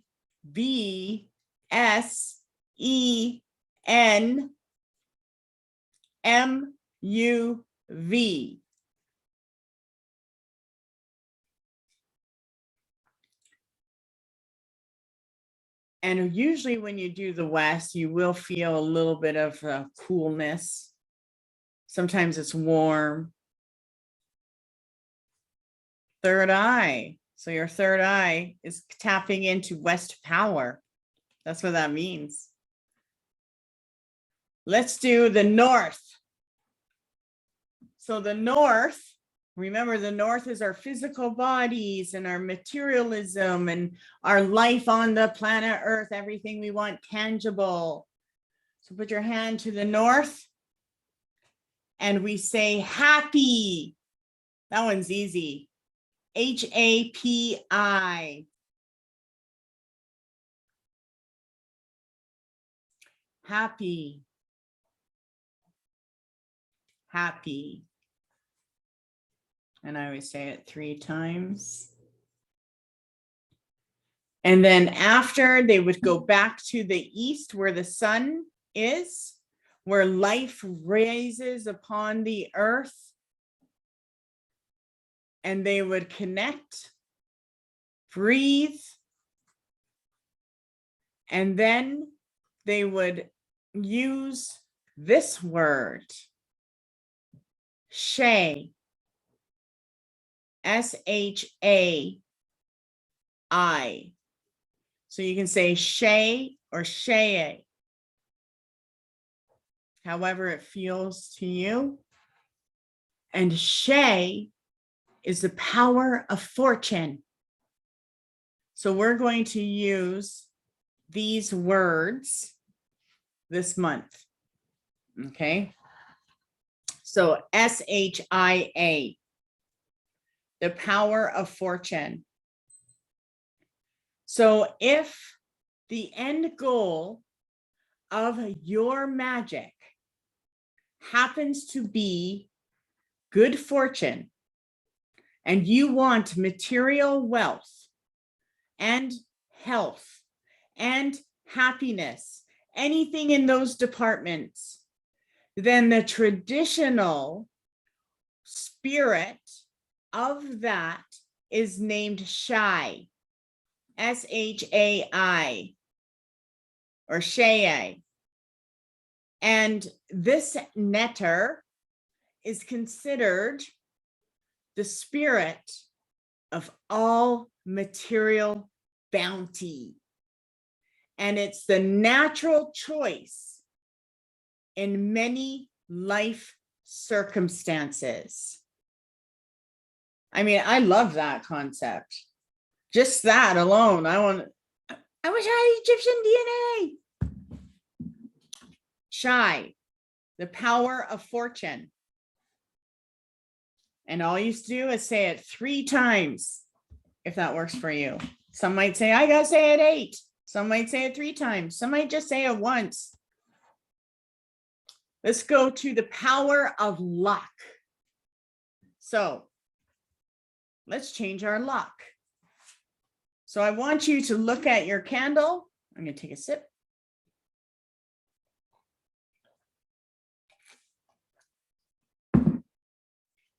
And I want you to write out on your paper RENENET.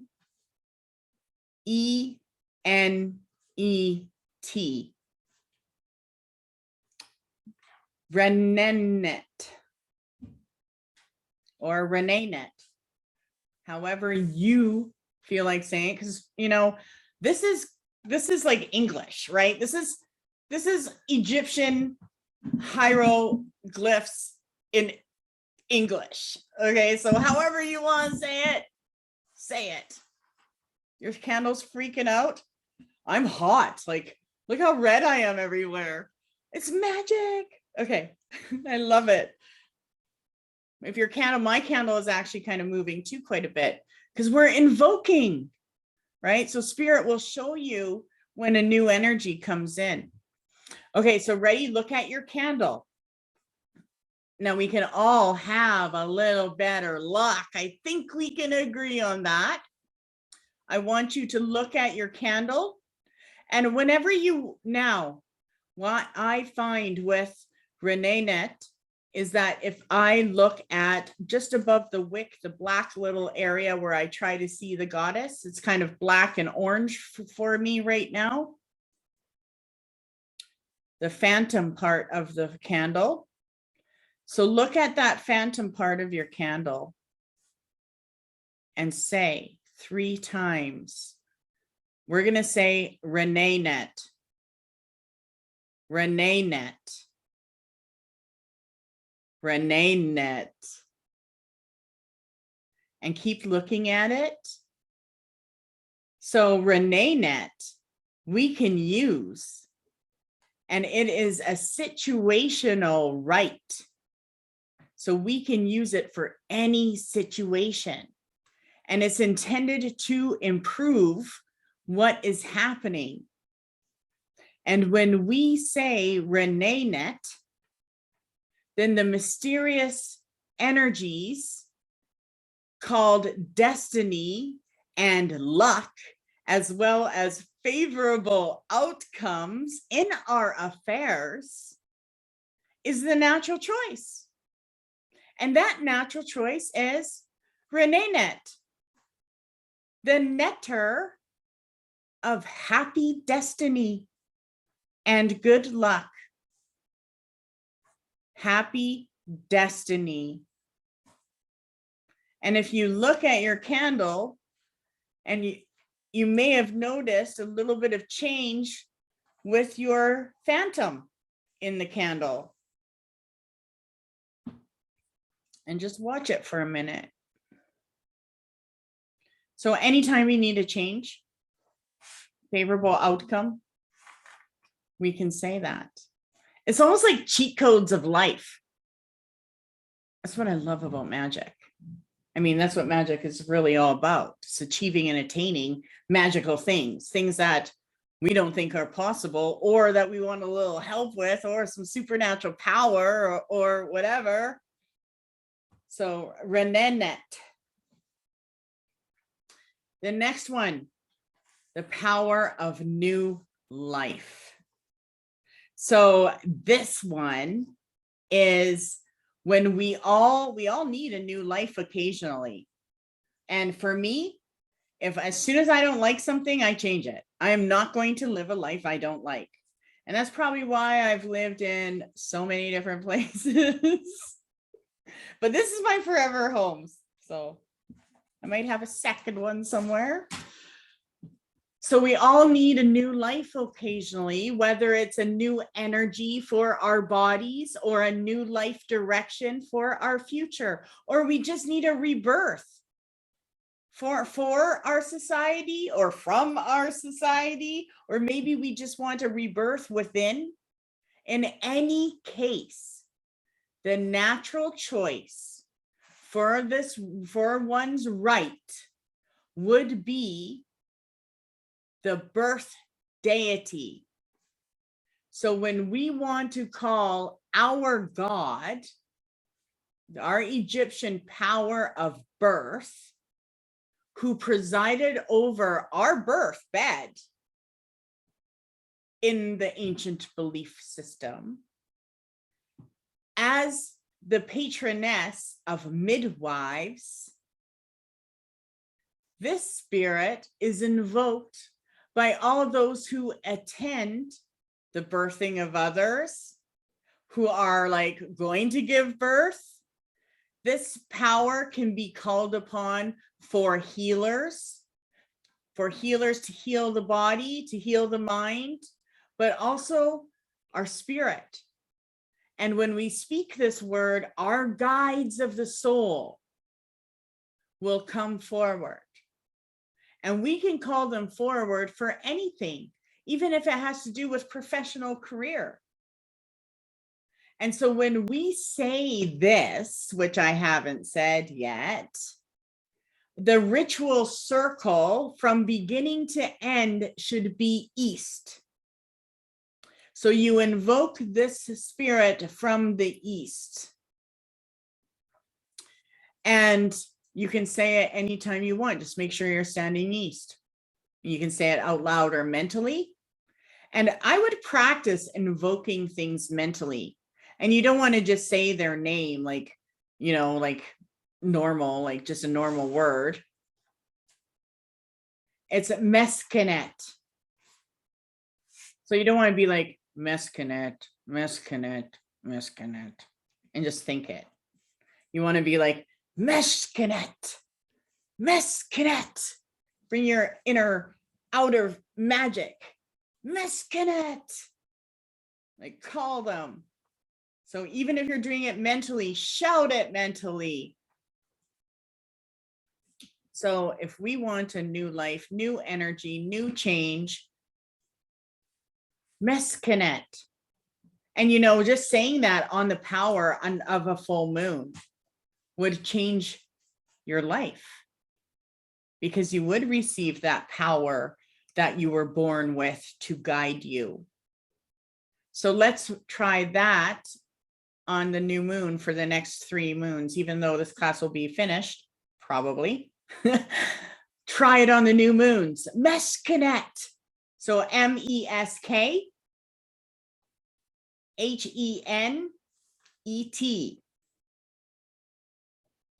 And that is your birthday god. And we can use it for anything. And some people would say a full invocation of what I just went over. And that would be Annette Ra. Okay, let me just try to do it all together. Oh, so these, okay. Of course, when I do it by myself, I don't care how I say it, but it's Annette Ra, Tumate, Amset, Kabesnuf, Happy, Meshkanet, Shai, Renanet. And that all represents invoking the north, south, east, west, right? The power of fortune, the power of luck, the power of new life. And to live and behave according to my words is Anka Tata. And that represents living or behaving according to my words. Obviously, I'm going to put this on the sheet for you so you don't have to try to remember this. But I do want you to do this ritual that I just shared with you, because it is a way to connect to a circle right, and to connect to the power, fortune, luck, and new life. And try to do it on a new moon. And say it how you want. Don't be worried. The gods don't even hear how you say it. They hear the vibration and the frequency and the pattern that you're putting into your auric body and sending out to the world. So don't worry. There's no silliness to how you sound, even though I act like it. But speaking Egyptian is very, very difficult. And if you don't believe me, put on YouTube, learn how to speak Egyptian. I haven't tried that. Actually, I'm going to do that tomorrow. See if I can. I know we're almost done here, but I do want to go over one more. And this is an invocation to call upon your divine self. And in the ancient world of Egypt, it was the invocation of the god self. And this is something that is an invocation to the service of the soul. And in sense, we are all God. And so what this represents, this invocation, I'm just going to go over it quickly. So you just listen or look at your candle. So we all sense the presence of a hidden one living within us, and all spiritual paths that attempt to connect us consciously with him or her or it. That was written thousands of years ago.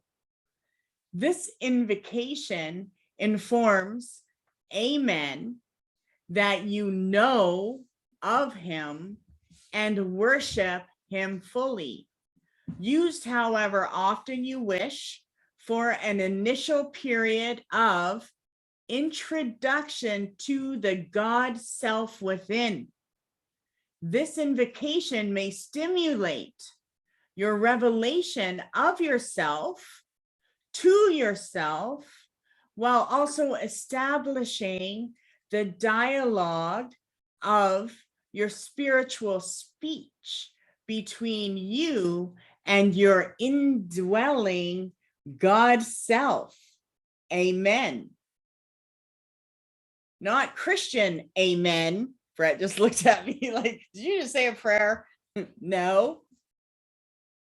So amen means the hidden one in ancient Egypt. How is that spelled? A-M-E-N. Brett shaking his head.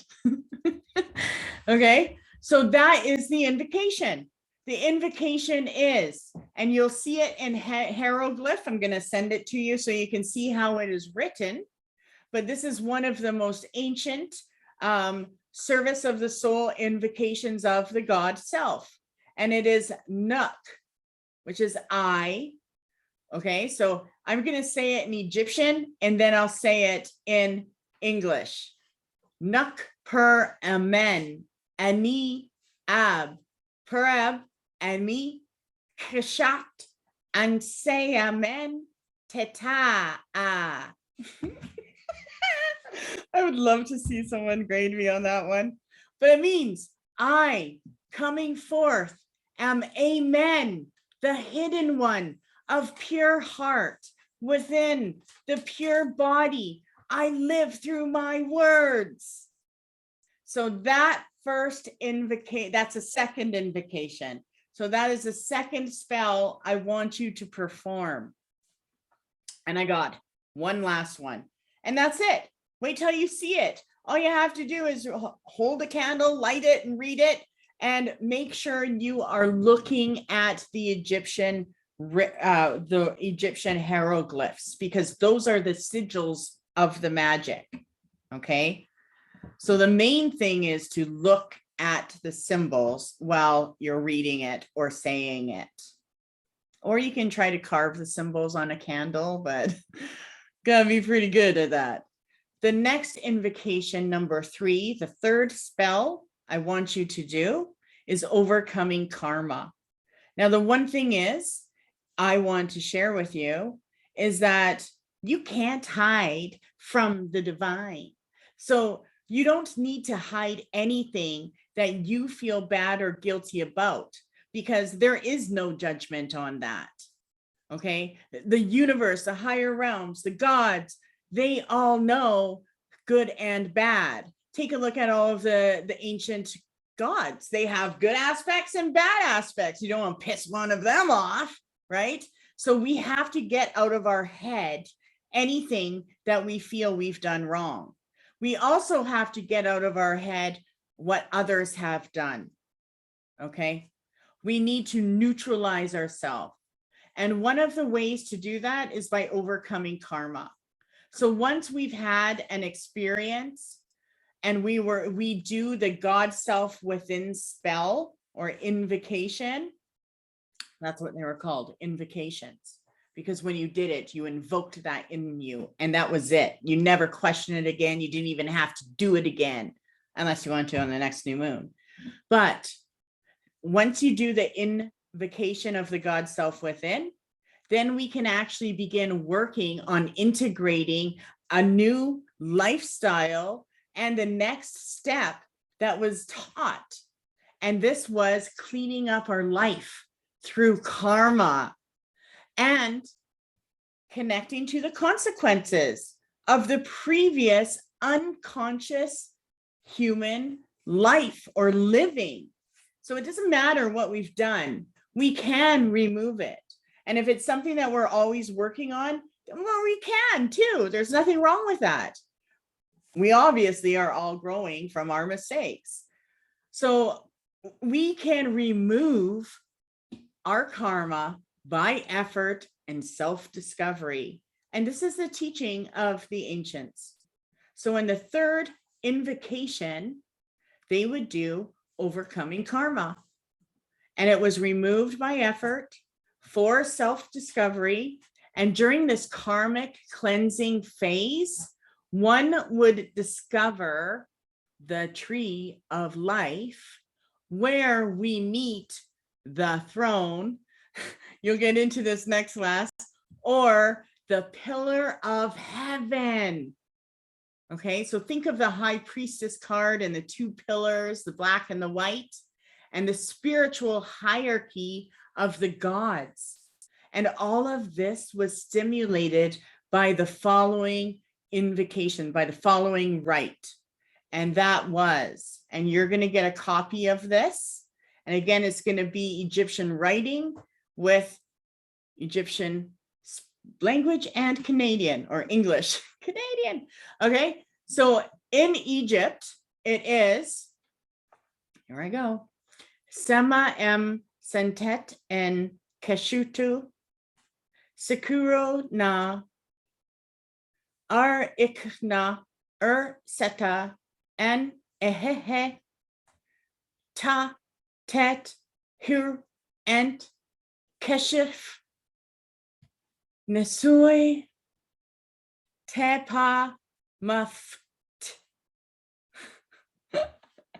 And that means I have made my way by way of the tree of life, and I have brought myself to silence.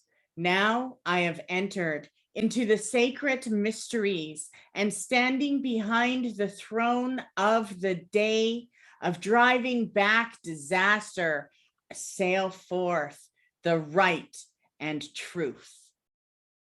That clears your karma. That's it. You don't have to tie yourself up and cut any cords or do any voodoo or make a bowl and let it dissolve in the rain. You don't have to do any of that. You just have to do this. I love it. So I'm going to send these 3 invocations to you, and I want you to perform them by the next time I see you. Next class, once you clean your karma, the next invocation is of astral flight. And this represents 9 other dimensions. So we're going to get into that next class. And then we got into Geb. Did we get into the sky goddess? I didn't think I went into much into her, but a little bit. So we'll be going into a little bit of the family tree of the gods, and then some more invocations and whatever it is that we have to learn. So I hope you liked it. If you did, write down your comment, yes or no, and I am going to get this to you. So you're going to get a video, you're going to get a little workbook, and now I want to pull a card for us. Brad, do you see any cards around there? Right there.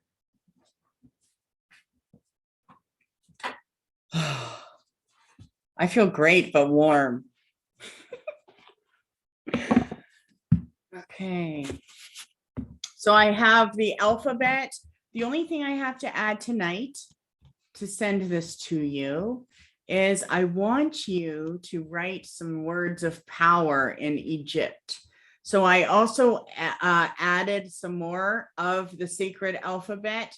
So some more symbols that aren't, part of the A, B, C, D, and E's, okay? So then you'll get to write that. So let's pull a card for us. I'm going to start with Heather. Your Egyptian magic connection. Holy cow, is it ever hot in here?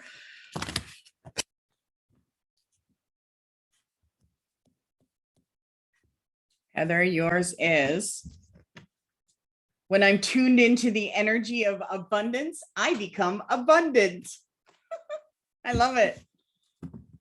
And so that invocation obviously worked for you. The power of fortune.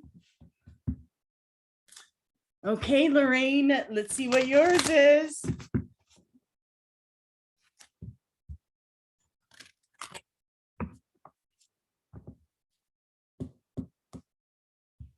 And just see if you wake up for the sunrise one day without a clock alarm. Okay, Lorraine, true manifestations are powered by service and love. I think that's perfect right now for you. True manifestation, powered by service and love. I'm sending it that way too. Okay, pensive. I like saying that. Let's see what you get. Egyptian magic. I have to wear I have to wear these now because my ears are getting really sensitive. Okay, ready for yours? True manifesting is about receiving what is of the highest good for all. I can see the power because that gave me goosebumps, which means when I read this, true manifesting is about receiving what is of the highest gift for all, but I heard above all. So above what it is that you're trying to manifest. So I love that. And for those that are going to get the replay, let's pull a card for them. Oh, I guess I have to do you too. Sorry, Brett. Okay, the replays. I am in awe of the magnificent guidance that's available to me. Awesome. Okay, I gotta do Brett, and we're done. I'm glad you liked it. Okay, that makes me feel good because I don't know.